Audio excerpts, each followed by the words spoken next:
Hello friends, welcome back my YouTube channel MS में, जहाँ upload करता हूँ बीएससी मैथमेटिक्स एंड फिजिक्स से रिलेटेड वीडियो लेक्चर्स। इस वीडियो में बात करने वाले हम यहाँ पे न्यूमेरिकल एनालिसिस के टॉपिक के बारे में, जिसमें हम बात कर रहे हैं यहाँ पे गाउस एलिमिनेशन मेथड के बारे में। गाउस एलिमिनेशन मेथड जो होता है वो बेसिकली जो सिस्टम ऑफ लीनियर इक्वेशन जो होता है, ये आप देख सकते हैं यहाँ पे। इन सिस्टम ऑफ लीनियर इक्वेशन को सिंप्लीफाई करने के लिए जो न्यूमेरिकल का मेथड है, ये इससे पहले हमने हमारे प्रीवियस वीडियोज में पूरा न्यूमेरिकल एनालिसिस का कोर्स यहाँ पे अपलोड कर रखा है, जिसमें हमने स्टार्टिंग से लेकर अब तक का पूरा न्यूमेरिकल एनालिसिस का कोर्स, जिसमें हम बात कर रहे हैं यहाँ पे solution of ordinary differential equation, integration, differentiation, different different types के इटरेशन मेथड, रूट्स फाइंड करना, वो सारे हमने यहाँ पे देखे हैं। वो आप हमारी प्लेलिस्ट में जाके देख सकते हैं। इस यूट्यूब चैनल पे आपको मिलेगा पूरा बीएससी एंड बीएससी फिजिक्स और मैथमेटिक्स का सिस्टमेटिक कोर्स, और इसके नोट्स आपको हमारी वेबसाइट पर मिल जाएंगे। लिंक आपको डिस्क्रिप्शन बॉक्स में गिवन है। अगर आप हमारे चैनल पर नए हैं तो प्लीज़ इस चैनल को जरूर सब्सक्राइब करें, और हाँ, अपने फ्रेंड्स में जरूर शेयर करें और वीडियो को पूरा देखें। अगर आपको वीडियो अच्छा लगे तो प्लीज़ इस वीडियो को लाइक करें, और अगर आपकी थोड़ी भी हेल्प होती है तो हमें सपोर्ट करने के लिए पूरा आप काम कर सकते हैं। So thanks for watching my video. इसमें हम बात करने वाले हैं यहाँ पे solution of system of linear equation numerically by Gauss elimination method. This is the first and basic method to solve the system of linear equation. तो इसमें होता है क्या है, बेसिकली हम यहाँ पे मैं आपको एक क्वेश्चन करके ही इसमें समझाना चाहूँगा किस स्टेप्स होते हैं। मैं मोटे मोटे तौर पर आपको स्टेप बता देता हूँ। इसमें हमको यहाँ पे कोफिशिएंट देखो, कोई भी सिस्टम ऑफ लीनियर इक्वेशन अगर आपके पास में होता है तो उसको हम यहाँ पे always A X is equals to B की फॉर्म में लिख सकते हैं। जैसे आपको कोई इक्वेशन मिला 2x plus 3y plus 5z is equals to 3, तो इससे ये कोफिशिएंट्स होते हैं। ठीक है, ये कोफिशिएंट्स मैट्रिक्स आपके पास में बनती है, जिसको हम ए कहते हैं। ये वेक्टर होता है जिसमें आपके सारे वेरिएबल्स लिखे जाते हैं, और ये राइट हैंड साइड में जो लिखा होता है उसके लिए बी का हम यहाँ पे यूज करते हैं। अब देखो, जो आपकी कोफिशिएंट मैट्रिक्स होती है, ठीक है, ये और ये इस टाइप से होती है। कोफिशिएंट मैट्रिक्स ये दोनों वेक्टर्स होते हैं। कोफिशिएंट मैट्रिक्स को आप क्या करते हो, आर्गुमेंटेड मैट्रिक्स बनाते हो। तो जो आर्गुमेंटेड मैट्रिक्स होता है उसमें क्या होता है, एक तो कोफिशिएंट मैट्रिक्स होता है और उसी के साथ में आपका बी होता है यहाँ पे, यानी कि बेसिकली ए बी आप यहाँ पे बनाते हो। This is augmented matrix. और आर्गुमेंटेड मैट्रिक्स को आप क्या करते हो, अपर ट्रायंगुलर में कन्वर्ट करते हो। ऑग्यूमेंटेड मैट्रिक्स जो होता है वो अपर ट्रायंगुलर में कन्वर्ट हो जाता है। अपर ट्रायंगुलर का सीधा सा मीनिंग होता है कि जिसमें, जैसे आपको अगर 2x2 के अपर ट्रायंगुलर की बात करता हूँ तो 1 2 3 0, जिसमें क्या होता है, ये अपर ट्रायंगुलर बनता है। डायगोनल के एलिमेंट कैसे भी हो, नॉन जीरो जीरो कैसे भी हो सकते हैं, लेकिन वो अपर ट्रायंगुलर होता है, नीचे के। यानी कि जैसे मैं 3x3 की बात करता हूँ तो और अच्छे समझ में आएगा आपको ना। ए बी सी यहाँ पे 0 डी ई एफ एंड 0 0 ये हो जाएगा एफ। तो basically this is upper triangular matrix. ठीक है, अपर जिसमें नीचे वाले जो एलिमेंट्स हैं, डायगोनल के नीचे वाले एलिमेंट्स जो है वो कैसे हैं, 0 हैं। तो हम उसको उसमें कन्वर्ट करेंगे with the help of row elementary row transformation. ERT हम यहाँ पे यूज करेंगे, एलिमेंट्री रो ट्रांसफॉर्मेशन, जो कि हम बिल्कुल बेसिक से करते हुए आ रहे हैं। जब हम मैट्रिक्स का रैंक फाइंड करते हैं, या फिर जो उसमें पिवेट एलिमेंट होते हैं उसको पिवेटिंग भी कहते हैं, पार्शियल पिवेटिंग जिसको कहते हैं, वो हम यहाँ पे करेंगे। और हम एक क्वेश्चन करके देखते हैं किस टाइप से हम इसको सॉल्व करेंगे। तो बेसिकली अब पार्शियल पिवेटिंग करने का जो तरीका होता है वो मैं आपको बताऊंगा किस टाइप से आप इसको सॉल्व कर सकते हैं यहाँ पे। तो सबसे पहले हम यहाँ पे ये जो हमको सिस्टम ऑफ लीनियर इक्वेशन यहाँ पे गिवन है, इसमें हमको ए बी सी डी का वैल्यू यहाँ पे फाइंड करना है। 4 आपको यहाँ पे system of linear equation given है, तो 4 इक्वेशन गिवन है, तो आपको आपके पास में यहाँ पे 4 वेरिएबल भी होने चाहिए। ठीक है, तभी आप उसको सिंप्लीफाई कर सकते हैं। सबसे पहले हम क्या करते हैं, जो सिस्टम ऑफ लीनियर इक्वेशन है इसे हम यहाँ पे A X is equals to B की फॉर्म में लिखते हैं। ठीक है, इसका हमें सॉल्यूशन फाइंड करना है। तो A X is equals to B की फॉर्म में लिखने का मीनिंग है बेसिकली हमें क्या करना पड़ेगा, इसका कोफिशिएंट मैट्रिक्स लिखना पड़ेगा। तो हम यहाँ पे क्या करेंगे, इसका कोफिशिएंट मैट्रिक्स यहाँ पे बनाएंगे। तो बात करते हैं इसके कोफिशिएंट मैट्रिक्स के बारे में। ठीक है, यहाँ पे हम क्या करेंगे, इनके कोफिशिएंट्स को लिखेंगे और ये आपके पास में आएगी, मैट्रिक्स इस फॉर्म में आ जाएगी। So basically we can write the matrices in the form of the like coefficients. So इसका कोफिशिएंट यहाँ पे 2 है, तो ये 2 हो जाएगा, और ये 2 हो जाएगा, यहाँ पे 1 एंड 2 हो जाएगा। सिमिलरली ये हो जाएगा 1 -2 0 -1, ये हो जाएगा 3 -1 -2 -1, ये हो जाएगा 1 0 0 -2। ये हमने जो इक्वेशंस लिख रखी है, जो इसमें नहीं है उनका कोफिशिएंट 0 हो जाएगा, बाकी यहाँ पे हो जाएगा। वेरिएबल्स जो है वो आपके पास में A B C and D variables हो जाएंगे। इज इक्वल्स टू में राइट हैंड साइड में जो लिखा है 7 2 3 एंड 0 हो जाएगा। तो बेसिकली यहाँ पर आ जाएगा 7 2 3 and 0।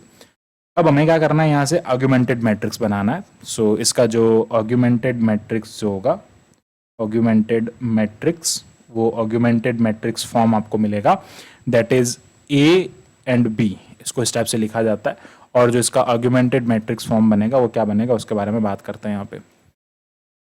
So augmented matrix form जो बनता है वो बेसिकली ऐसे बनता है। आप यहाँ पे क्या करेंगे, ये जो कोफिशिएंट मैट्रिक्स है इसको लिखेंगे यहाँ पे, तो ये क्या हो जाएगा 2 2 1 2, और यहाँ पे एक डॉट लाइन आप ड्रॉ कर देंगे और इसके इधर ये वाले वैल्यूज लिखेंगे, तो ये हो जाएगा 7 2 3 0, और इधर ये वाली मैट्रिक्स लिख देंगे, तो 1 -2 0 -1, और ये हो जाएगा 3 -1 -2 -1, और ये हो जाएगा 1 0 0 एंड -2 हो जाएगा। ये सारे कोफिशिएंट हम यहाँ पे लिख देंगे।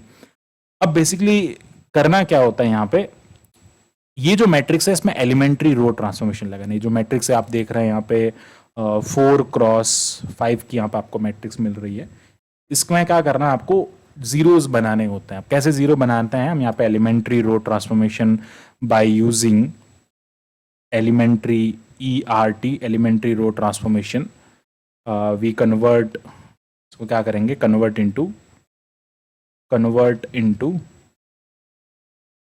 अपर ट्रायंगुलर मैट्रिक्स।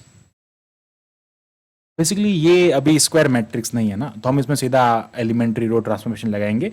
ये वाली जो मैट्रिक्स है ना, इसको हम अपर ट्रायंगुलर में कन्वर्ट करेंगे। इधर वाले से कोई मतलब नहीं है, वो कैसे भी हो, क्योंकि स्क्वायर हमारा स्क्वायर मैट्रिक्स है ना, अपर ट्रायंगुलर रो ट्रायंगुलर ऑलवेज स्क्वायर मैट्रिक्स होता है, नॉन स्क्वायर मैट्रिक्स कभी होता नहीं है। तो बाय यूजिंग ERT, हम ERT का यूज यहाँ पे करेंगे, जिसको पार्शियल पिवेटिंग भी कहते हैं। पिवेटिंग का मतलब होता है आप यहाँ पे पिवेट एलिमेंट को ड्रॉ करते हैं, पिवेट एलिमेंट यहाँ पे क्रिएट करता है। पिवेट एलिमेंट क्या होता है सबसे पहले वो बता देता हूँ थोड़ा, अगर आपने रैंक का कॉन्सेप्ट पढ़ा होगा, जैसे ABC DEF एंड 0E मान लो 0PQ, अगर ऐसा कोई आपके पास में मैट्रिक्स है, तो जो एलिमेंट, ऐसा एलिमेंट बेसिकली अगर मैं कहूँ कि ऐसा एलिमेंट जो कि जिसमें जीरो होता है, बेसिकली जैसी रो जिसमें स्टार्टिंग का एलिमेंट जीरो होता है और उसके बाद का ऐसा एलिमेंट जिसके ऊपर की तरफ नॉन जीरो एलिमेंट होता है और साइड की तरफ नॉन जीरो एलिमेंट होता है। अगर मैं आपको एक और सिंपलेस्ट एग्जांपल देने की बात करूं तो वो ये हो जाएगा, यहाँ पे मान लो ये जीरो हो जाएगा, ये 1 हो जाएगा, ये जीरो हो जाएगा, ये जीरो, मान लो ये जीरो है। तो यहाँ पे जो पिवट एलिमेंट होगा ना वो क्या होगा, ये हो जाएगा, जिसके आगे भी जीरो है, नीचे भी जीरो है, साइड में जीरो है और ऊपर नॉन जीरो है। मतलब ऐसा एलिमेंट आप कह सकते हैं first non zero element of row. ये भी पिवट एलिमेंट है, ये भी पिवट एलिमेंट है, इसमें कोई पिवट एलिमेंट नहीं है। तो आप पिवट एलिमेंट का मीनिंग होता है first non zero element of the row. ठीक है, ये सारा मैट्रिक्स का थोड़ा बेसिक है, हमें बस यहाँ पे सॉल्यूशन करना है, किस टाइप से आप इसका सॉल्यूशन करते हैं। तो इसमें ERT का यूज करेंगे। अब ERT का यूज करने के लिए क्या करते हैं हम, जनरली जो सबसे ज्यादा जीरो जो होता है ना उसको नीचे लिख देते हैं, जो सबसे बड़ा कोफिशिएंट, पहला कोफिशिएंट जो होता है उसको यहाँ लिख देंगे। तो एक काम करता है हम इसको इसमें रो ट्रांसफॉर्मेशन हम कर सकते हैं। तो हम क्या करेंगे, यहाँ पे ऊपर नीचे कर देंगे रो को, यानी कि इसको हम यहाँ लिख देंगे और बाकी सबको हम यहाँ नीचे लिख देंगे। तो उससे क्या होगा बताऊंगा मैं आगे, सिर्फ इससे हमारा फायदा क्या होगा। तो बेसिकली एक बार हम क्या करते हैं, इसको लिख देते हैं। अब देखो हर मैट्रिक्स में करने की जरूरत नहीं है, आपको अपने हिसाब से, अगर देखो यहाँ से भी आप कर सकते हो, कोई दिक्कत नहीं। अगर आप यहाँ से करना चाहते हो तो करने का जो तरीका होता है बेसिकली ये होता है, मान लीजिए अगर आपके पास में 3x3 का मैट्रिक्स है, तो अब क्या करोगे आप, इस वाले एलिमेंट की हेल्प से इन दोनों को यहाँ पे जीरो बनाओगे, ये एलिमेंट इसकी हेल्प से इस दोनों जीरो बनाओगे, फिर ये एलिमेंट बनेगा इसकी हेल्प से इसको जीरो बनाओगे, फिर ये एलिमेंट ऑटोमेटिकली जीरो बन जाएगा। यहाँ पे 4x4 का है, तो 4x4 में क्या हो जाएगा आपके पास में, इस एलिमेंट की हेल्प से इन दोनों को जीरो बनाओगे, इस एलिमेंट की हेल्प से इन दोनों को जीरो बनाओगे, इसकी हेल्प से इसको जीरो बनाओगे, तो आपका अपर ट्रायंगुलर मैट्रिक्स यहाँ पे क्रिएट हो जाएगा। ठीक है, अब ये बिल्कुल सिंपल सा तरीका है इसको बनाने का। तो हम क्या करते हैं, सबसे पहले तो एक ट्रांसफॉर्मेशन हम ऐसा करेंगे कि यहाँ से हम क्या कर देंगे, जो हमारी आर्गुमेंटेड मैट्रिक्स है ना, उसको थोड़ा सिंप्लीफाई करने के लिए हम क्या करेंगे, सबसे बड़ा जो नंबर होता है उसको सबसे पहले लिख देंगे। ठीक है, तो यहाँ पे ये क्या हो जाएगा, देखो ये 3 वाली जो ना, ये एलिमेंट सबसे बड़ा है, तो इसको हम स्टार्टिंग में, इस लाइन, इस रो को पूरा हम स्टार्टिंग में ले जाएंगे। तो 3 -1 -2 -1 एंड ये 3 ऊपर जाएगा और उसको हम ले आएंगे यहाँ पे। बेसिकली हम क्या कर रहे हैं, R1 इंटरचेंजिंग R3 कर रहे हैं, रो को आपस में इंटरचेंज कर रहे हैं। तो इससे क्या हो रहा है, हमने इसको कंसीडर इसको किया, तो यहाँ पे 1 -2 एज इट इज रह रहा है, 1 -2 0 -1 एज इट इज है, और ये 2 हो जाएगा। ऐसा मैट्रिक्स के ऑपरेशन में कर सकते हैं इंटरचेंजिंग, उससे कोई फर्क नहीं पड़ता मैट्रिक्स की प्रॉपर्टीज में। ठीक है, ये हो जाएगा यहाँ पे 2 2 1 2 और 7 यहाँ पर आ जाएगा, और ये हो जाएगा 1 0 0 -2 एंड यहाँ पर आ जाएगा 0। अब जितने नंबर ऑफ ज्यादा जीरो होते हैं उसको सबसे नीचे रखा जाता है, बेसिकली अब नीचे ही है। अब क्या करेंगे, इसकी हेल्प से इसको जीरो बनाएंगे, इसकी हेल्प से इसको जीरो बनाएंगे और इसको जीरो बनाएंगे। कैसे जीरो बनाएंगे, हम क्या करेंगे, यहाँ पे रो ट्रांसफॉर्मेशन लगाएंगे। तो बेसिकली मैं क्या करूंगा, R2 इंटरचेंजिंग, जो हमारा R2 है ना, ये R2 है, this is R2, this is R3 and this is R4 and this is R1। R2 को हम इंटरचेंज करेंगे R2 माइनस R1 1/3, इसमें हम 3 का डिवाइड कर लेंगे और इसमें से लेस कर देंगे, तो क्या होगा 1 - 1 0 हो जाएगा। ठीक है, अब आप अपने अकॉर्डिंग कुछ भी लगा सकते हैं। अगर मैं कहूं आपको ये कर सकते हैं, आप 3R2 - R1 कर लो, इसको आप 3 से मल्टीप्लाई कर लो और ये कर लो, एक ही बात है। आप इसको पहले 3 से डिवाइड करके इसमें से लेस करो, या फिर इस R2 को 3 से मल्टीप्लाई करके लेस कर लो। बेसिकली आपको जीरो बनाना है, कैसे भी बनाओ जीरो बनाना है। अब ये वाला ऑपरेशन भी इसमें यूज कर सकते हैं। साइमल्टेनियसली हम क्या करेंगे, R3 जो है उसको भी इंटरचेंज कर लेंगे। R3 कन्वर्ट्स इनटू, हम क्या कर देंगे, इसको हम यहाँ पे ये हो जाएगा, बेसिकली इसको लिख देंगे R3 माइनस R1 इंटू 2/3। अगर मैं R1 को 2/3 से मल्टीप्लाई कर दूंगा, या फिर मैं कह सकता हूं कि मैं R3 को 3 से मल्टीप्लाई कर दूं और R1 को मैं 2 से मल्टीप्लाई कर दूं, है ना, एक ही बात है। यहां पे जीरो बन जाएगा। And then I can write, अगर मैं R4 जो है उसको इंटरचेंज करता हूं, R4 माइनस R1/3, तो वही है, इसमें 3 का डिवाइड करके मैं कर दूं, या फिर मैं क्या कह सकता हूं कि मैं इसको R4 को 3 से मल्टीप्लाई कर दूं, या इसको इससे मल्टीप्लाई कर दूं, एक ही बात है, सब चीज एक ही है। आप यहाँ पे इस टाइप से कर सकते हैं इसको। ठीक है, अब देखो ये जो हमारे पास में मैट्रिक्स बनेगी, नई जो मैट्रिक्स आएगी आपके पास में, आर्ग्यूमेंटेड मैट्रिक्स जिसको हम कहेंगे A B, ये कन्वर्ट हो जाएगी, इट विल कन्वर्ट इनटू। अब हम यहाँ से इसको कन्वर्ट करेंगे और कैसे ये कन्वर्ट होगी उसके बारे में देखते हैं। तो आपके पास में ये पूरी मैट्रिक्स है, अब हम इसमें से लेस कर देंगे। तो सबसे पहले आप देखो मैंने कैलकुलेशन कर रखा है, बेसिकली स्टार्टिंग में आपको इनिशियल फॉर्म में बताना चाहूंगा। यहाँ पे 3 -1 -2 -1 एंड 3 एज इट इज रहेगा। ये लाइन आप यहाँ पे ड्रॉ करेंगे, तो बेसिकली ये डॉट लाइन यहाँ पे आप लिख देंगे और यहाँ पर आ जाएगा ये। अब आपको यहाँ पे ट्रांसफॉर्मेशन लगाना है। सो क्या हो जाएगा, फर्स्ट ट्रांसफॉर्मेशन की अगर मैं बात करता हूँ, इसमें से आप इस लेस करेंगे तो ये जीरो हो जाएगा। और यहाँ पे वैसे मैंने देखो कैलकुलेशन कर रखा है, वैसे आप देख भी सकते हैं यार, मैं -2 माइनस +1 हो जाएगा। देखो -2 -1/3 अगर मैं यहाँ से करूंगा तो ये हो जाएगा -2 + 1/3, और ये हो जाएगा -6 + 1/3, दैट इज -5/3। तो यहाँ पे जो आएगा वो -5/3 आएगा। अब हर एक के लिए मैं ऐसे कैलकुलेशन नहीं करूंगा, मैं डायरेक्ट लिखूंगा, बट जो इसका मेजर अप्रोच जो है वो मैं आपको समझाने की कोशिश करूंगा। यहाँ पे जब आप इसमें से इसको लेस करेंगे तो बेसिकली ये 2/3 हो जाएगा, क्योंकि ये प्लस है और यहाँ पे 0 है, 2/3 हो जाएगा, और यहाँ पे आपको मिलेगा -2/3 और ये हो जाएगा 1। Okay, now come to the next, और ये अगेन आपको यहाँ पे 0 मिल जाएगा। आप इसमें से लेस, इसमें इसको 2 से मल्टीप्लाई 3 से मल्टीप्लाई कर रहे हैं 6 हो जाएगा, इसको 2 से मल्टीप्लाई कर रहे हैं 6 - 6 0 हो जाएगा। और यहाँ पर जो आगे मिलेगा वो आपको मिल जाएगा 8/3, ये हो जाएगा 7/3, ये हो जाएगा 8/3, और यहाँ पर ये हो जाएगा 5। अगेन यहाँ पर 0 हो जाएगा, 1 - 1 हो जाएगा 0, और ये हो जाएगा 1/3, ये हो जाएगा 2/3 -5/3, और ये हो जाएगा -1। अब देखो ये कैसे हो रहा है, आपको मैंने बता दिया। इसको आप जैसे अगर मैं इसकी बात करता हूँ, ये 0 है तो 0 + 1/3, तो ये 1/3 आ जाएगा आपके पास में। ठीक है, प्लस माइनस माइनस प्लस जो है वो माइनस माइनस जो है वो प्लस हो जाएगा, और ये 1/3 आपको मिल जाएगा।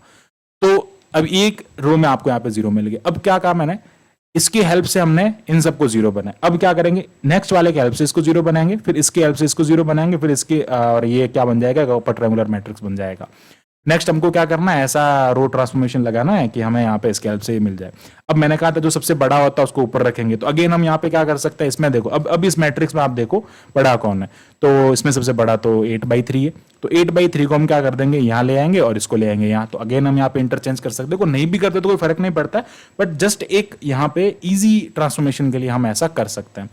तो अब हम यहाँ पे ट्रांसफॉर्मेशन जो लगाएंगे, दैट इज फर्स्ट हम यहाँ पे ट्रांसफॉर्मेशन लगाएंगे। उसमें क्या करेंगे, अगेन देखो ये अब क्या करेंगे, आप पहले तो यहाँ पे ट्रांसफॉर्मेशन लगाएंगे कि R3 जो है वो R2 में इंटरचेंज हो जाए।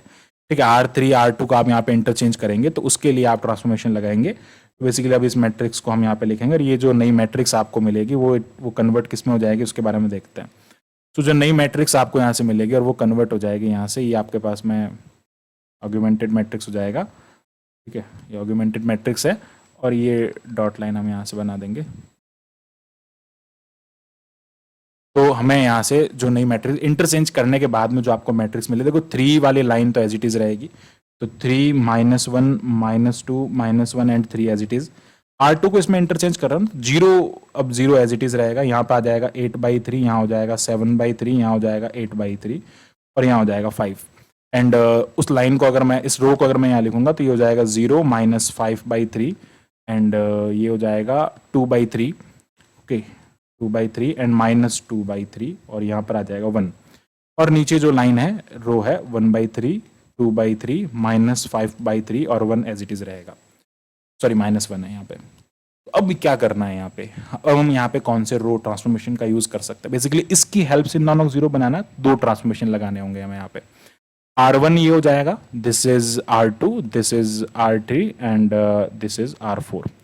तो पहला जो हम यहाँ पे यूज करेंगे वो क्या हो जाएगा, R4 को हम R3 को हम यहाँ पे रिड्यूस करना चाहते हैं। R3 देखो ये माइनस है और ये प्लस है, तो हम क्या करेंगे, इसको 5/8 से, देखो यहाँ पे क्या है 8/3 है, इसमें डिवाइड कर लो, -5/3 का 3 से 3 कैंसिल हो जाएगा, सो ये हो जाएगा -8/5। तो हमें क्या करना होगा, 5/8 से मल्टीप्लाई करना होगा। तो आप यार कैसे भी करके इसको जीरो बनाओ। तो जीरो कैसे बनाएंगे, मुझे इसमें से इसको लेस करना है, तो -5/3 है, उसमें मैं क्या ऐड करूं, मुझे 5/3 मिलना चाहिए, लेकिन यहां पर क्या है 8/3 है, तो मैं क्या करता हूं यहाँ पे ऐड करता हूं 8/3 को। तो मैं क्या कर दूंगा, यहाँ पे 8/3 है ना मेरे पास में यहाँ पे, तो यहां से 8/3 से पहले तो इसको हटाना पड़ेगा, तो 8/3 है ना, तो यहां से क्या करना है मुझे, बेसिकली यहाँ पे चाहिएगा मुझे 5/3, ठीक है।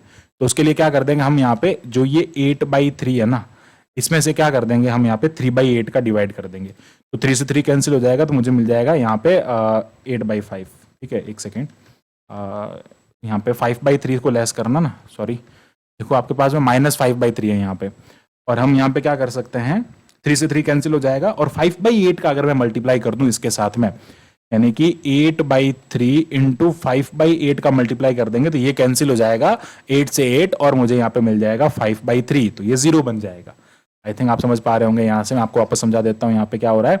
आपके पास में यहाँ पे एलिमेंट है -5/3, आपको यहाँ पर भी चाहिए 5/3, तो वो कैसे बनेगा, ये 5/3 बनाना है ना, तो आपके पास में 8/3 है, ठीक है। आप क्या करो, इसको 5/8 से मल्टीप्लाई कर दो, 8 से 8 कैंसिल हो जाएगा, यहाँ पर ये 5/3 हो जाएगा, और ये जीरो बन जाएगा। तो क्या करेंगे हम, यहाँ पे जो ट्रांसफॉर्मेशन लगाएंगे वो ट्रांसफॉर्मेशन यहाँ पे हो जाएगा R3 प्लस कर देंगे, माइनस मत करना क्योंकि ये माइनस ऑलरेडी है, प्लस करोगे तो माइनस प्लस जीरो हो जाएगा, और ये हो जाएगा यहाँ पे 5/8 से हम इसको मल्टीप्लाई कर रहे हैं, तो ये हो जाएगा 5/8 इंटू R2, 5/8 R2 को 5/8 से मल्टीप्लाई करेंगे और इसमें से लेस कर देंगे। सिमिलरली हम यहाँ पे सेकंड जो रो ट्रांसफॉर्मेशन लगाएंगे वो हो जाएगा R4 इंटरचेंजिंग R4 माइनस, अब देखो ये है आपके पास में 1/3 प्लस का, और मुझे यहाँ पर लाना है -1/3, तो -1/3 कैसे मिलेगा, जबकि मेरे पास तो यहाँ पे 8/3 है, मैं क्या कर दूंगा 1/8 से मल्टीप्लाई कर दूंगा, 8 से 8 कैंसिल हो जाएगा, ये मिल जाएगा यहाँ पे 1/3। तो इससे क्या हो जाएगा, मैं लेस करूंगा, अभी यहाँ पे लेस करेंगे क्योंकि यहाँ पे पॉजिटिव इधर भी पॉजिटिव, तो लेस कर देंगे 1/8 इंटू R2 को हम यहाँ पे लेस कर देंगे। तो जो हमारे पास में नेक्स्ट जो इसका रो ट्रांसफॉर्मेशन मिलेगा वो रो ट्रांसफॉर्मेशन क्या हो जाएगा, अगर आप उसको देखेंगे तो ये इसमें से हम लेस करेंगे, ठीक है, और ये आपके पास में आर्ग्यूमेंटेड मैट्रिक्स बनेगा, पूरे है ना, सबको पूरी आपके पास में रो है ना, उसको हम यहाँ पे कंसिडर करेंगे, इसमें से लेस करेंगे, तो आपको जो न्यू मैट्रिक्स मिलेगी वो हो जाएगी आपको, मैं डायरेक्ट लिख रहा हूँ अब, ठीक है। ये हो जाएगा 3 -1 -2 -1, और ये हो जाएगा 3, ये हो जाएगा 0 0 0 एज इट इज रहेगा यहाँ पे 8/3। देखो ऐसा ट्रांसफॉर्मेशन लगाना कि जीरो जो बनाया है ना वो भी बिखरे ना, ठीक है, वो वापस आप कह सकते हैं कि वापस कोई नंबर में कन्वर्ट ना हो जाए। तो ये क्या हो जाएगा यहाँ पे 7/3 हो जाएगा, ये हो जाएगा 17/8, और ये हो जाएगा यहाँ पे 3/8, मैं डायरेक्ट लिख रहा हूँ उसको कंसिडर, आप इसकी कैलकुलेशन करके लिखें, तो ये हो जाएगा 8/3, यहाँ पे आ जाएगा 5, ये हो जाएगा 1, यहाँ पे आ जाएगा 33/8, ये हो जाएगा -2, और ये हो जाएगा -13/8। ये सब कैसा आया हमने आपको बता दिया, जो रो ट्रांसफॉर्मेशन हमने यूज किया है उसको लेके हम इसको सिंप्लीफाई कर रहे हैं, तो ये हमारे पास में न्यू मैट्रिक्स आपको मिल रही है। अब यहाँ पे आप अगर देखेंगे तो इसका पिवटिंग, अब देखो ये कन्वर्ट हो रहा है, अब हम बस इसको जीरो बनाना, तो यार इसको कैसे जीरो बनाएंगे, अब देखो अब हमारे पास में जो ये R4 है ना, तो R4 इंटरचेंजिंग हम क्या कर देंगे, R4 इंटरचेंजिंग R4 माइनस, हमें क्या करना है, इसको कन्वर्ट करना है ना, देखो आपके पास में 3/8 है, अब 3/8 को अगर हमें यहाँ से कन्वर्ट करना है ना, तो क्या करेंगे, यहाँ से आपके पास में जो ये 17/8 है, ठीक है, ये 17/8 आपके पास में रह जाएगा, इसको सिंप्लीफाई करना है, तो 17/8 आपके पास में, मुझे यहाँ पे लाना है 3/8, तो क्या कर देंगे 17/8 आपके पास में है, तो हम क्या कर देंगे यहाँ पे 3/17 का डिवाइड कर सकते हैं, अगर 8/17 का डिवाइड कर सकते हैं, 8/17 का अगर डिवाइड करेंगे तो आपको 3 नहीं मिलेगा, 3/17 का डिवाइड करते हैं, अगर मैं यहाँ पे 3/17 का डिवाइड करता हूँ, 70 से 17 कट हो जाएगा, यहाँ से आपको 3/8 मिल जाएगा। तो बेसिकली हम क्या करेंगे, इसको हम मल्टीप्लाई करेंगे 3/17 से, तो ये क्या हो जाएगा 3/17 R3 इसको हम मल्टीप्लाई करेंगे, इसकी हेल्प से इसको जीरो बनाएंगे। ठीक है, पहले हमने इसकी हेल्प से इसको जीरो बनाया, फिर इसकी हेल्प से इन दोनों को जीरो बनाया, अब इसकी हेल्प से हम इसको जीरो बनाएंगे। तो ये क्या बन जाएगा, आपको जो नई मैट्रिक्स अब यहाँ से जो मिलेगी वो नई मैट्रिक्स क्या हो जाएगी, दैट इज रिड्यूस्ड जो आर्ग्यूमेंटेड मैट्रिक्स आपको मिलेगी ए बी जो यहाँ पे आपको मिलेगा दैट इज 3 0 0 0 -1 8/3 0 0 हो जाएगा। और यहाँ पर क्या हो जाएगा -2 -1 ये 3 रहेगा एज इट इज, और ये हो जाएगा 7/3 8/3 5 एज इट इज, ये हो जाएगा 17/8 1, ये हो जाएगा 33/8। अब जब आप इसको सिंप्लीफाई करेंगे तो आपके पास में जो एलिमेंट्स आएंगे ये 0 हो जाएगा, ये -37/17 हो जाएगा। ठीक है, -37 ये 17 हो जाएगा, और यहाँ से आपको मिलेगा -40/17। अब देखो हमें कोफिशिएंट मैट्रिक्स जो है ना ये यहाँ से यहाँ तक की, इस कोफिशिएंट मैट्रिक्स को अपर ट्रायंगुलर बनाना था जो कि बन गया है।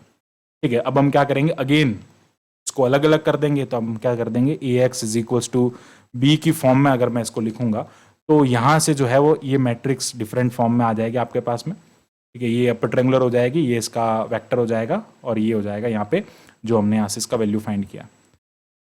तो कोफिशिएंट मैट्रिक्स जो है अब हमारे पास में वो हम यहाँ पे लिखेंगे, जो कि हमारे पास में रिड्यूस्ड कोफिशिएंट मैट्रिक्स है। इसको देखते हैं, हम इसको लिखेंगे तो ये एक अपर ट्रायंगुलर मैट्रिक्स मिलेगा 3 0 0 0, फिर हो जाएगा -1, ये हो जाएगा 8/3 0 0, फिर हो जाएगा -2 -1, फिर यहाँ पर आ जाएगा 7/3, ये हो जाएगा 8/3, ये हो जाएगा 17/8, ये हो जाएगा 1 0 एंड -37/17। अब आप देख सकते हैं ये एक अपर ट्रायंगुलर मैट्रिक्स बन गया यहाँ से। So this is known as upper triangular matrix. अब अपर ट्रायंगुलर मैट्रिक्स बना है, इसका मीनिंग क्या है, हमें ABCD का वैल्यू फाइंड करना था ना। अब देखो ये ABCD हो जाएगा, और यहाँ से ये राइट हैंड साइड पर अब ये वैल्यू लिखी जाएगी 3 5 33/8 एंड -40/17। इस वैल्यूज की हेल्प से हम यहाँ पे ABCD का वैल्यू फाइंड करेंगे। कैसे करेंगे, हमारे पास में अगर मैं इसको मल्टीप्लाई करूंगा ना, देखो मल्टीप्लाई करने पे हमारे पास में इक्वेशंस बन रही है। क्या बन रही है, 3A - B - 2C - D = 3। फिर बन रहा है आपके पास में यहाँ पे 8/3B, देखो A का कोफिशिएंट 0, 8/3B प्लस ये हो जाएगा 7/3B, सॉरी 7/3C प्लस हो जाएगा 8/3D = 5। नेक्स्ट हो जाएगा 17/8 इंटू C प्लस ये हो जाएगा D = 33/5, एंड ये हो जाएगा -37/17 इंटू D = -40/17। यहां से आपके पास में एक वेरिएबल फ्री हो गया, एक वेरिएबल की वैल्यू आपके पास में यहां से क्या आ जाएगी, 17 से 17 कट हो जाएगा, माइनस माइनस कैंसिल, 40/37 आपके पास में वैल्यू हो जाएगी। This is equation number 1 2 3 and 4। Equation number 4 में आपको D का वैल्यू मिल गया। So put in equation number 3। अब इसमें आपके पास में ओनली D गायब है, तो क्या हो जाएगा, ये 17/8 इंटू C प्लस ये हो जाएगा 40/17 इंटू 33/5। यहां से आपको C का वैल्यू मिल जाएगा 53/57। ये आपको C का वैल्यू मिल गया इक्वेशन नंबर 5। इसको हम क्या करेंगे, put equation number 4 and 5 into equation number 2। Equation number 2 जो है उसमें यहाँ पे C और D का वैल्यू नहीं है, वो हम यहाँ पे पुट करके यहाँ से B का वैल्यू फाइंड कर लेंगे। अब इसको कह देंगे हम इक्वेशन नंबर 6। सो क्या करेंगे, अब put equation number 4 5 and 6 into equation number 1। Equation number 1 में आपके पास में B मिसिंग है, C मिसिंग है, D मिसिंग है। इसकी हेल्प से हम यहाँ पे A का वैल्यू फाइंड कर लेंगे। अब मैंने इसकी कैलकुलेशन कर नहीं रखी है, आप इसकी कैलकुलेशन कर सकते हैं। This is homework for you. इसको आप सॉल्व करें तो आपको यहाँ पे ये वैल्यू मिल जाएगा। तो बेसिकली अगर आप हमको बताओ ना यहाँ पे स्टेप क्या रहे हैं, तो मेजर जो स्टेप है ना इसके, वो अगर मैं स्टेप की बात करता हूं तो पहला स्टेप है आपको AX = B में लिखना है इसको। ठीक है, अब ये हो जाएगा AX = B। अगर मैं यहाँ पे ये जो AX = B लिखा ना हमने यहाँ पे, इसको यार हम क्या कर देते हैं, A' B' कर देते हैं ताकि उसमें कंफ्यूजन नहीं रहेगा। सेकंड काम क्या है हमारा, यहाँ पे आर्ग्यूमेंटेड मैट्रिक्स बनाना। अब ये आर्ग्यूमेंटेड मैट्रिक्स हम बनाएंगे।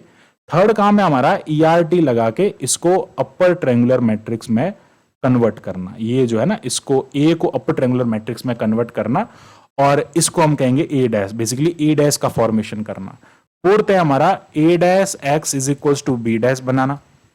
इससे फिर क्या करना, फिफ्थ हमारे पास में d जो लास्ट वेरिएबल है ना, d वेरिएबल वो हमारा हमको मिल गया। फिर उससे c की वैल्यू निकल जाएगी, उससे b की वैल्यू निकल जाएगी और उससे a की वैल्यू। ऐसे करके हम क्या कर सकते हैं, इसका फॉर्मेशन कर सकते हैं। और जो मैंने आपको रो ट्रांसफॉर्मेशन का जो तरीका बताया, किस टाइप से आपके पास में वैल्यूज होती है, इसकी हेल्प से इन दोनों को जीरो बनाएंगे, इसकी हेल्प से इसको जीरो बनाएंगे, ये आपके पास में एक अपर ट्रायंगुलर मैट्रिक्स बन जाएगी। तो this is all about the Gauss elimination method, यानी कि हम क्या करते हैं इसमें एलिमिनेशन करते हैं, किसका, वैल्यूज का एलिमिनेशन करते हैं।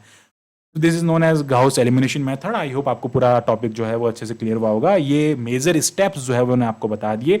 इस स्टेप के हेल्प से आप कोई भी क्वेश्चन को कर सकते हैं। Thanks for watching my video, keep watching MS maths. इसी टाइप के फॉर मोर वीडियोस के लिए हमारे चैनल को सब्सक्राइब करें। Thank you.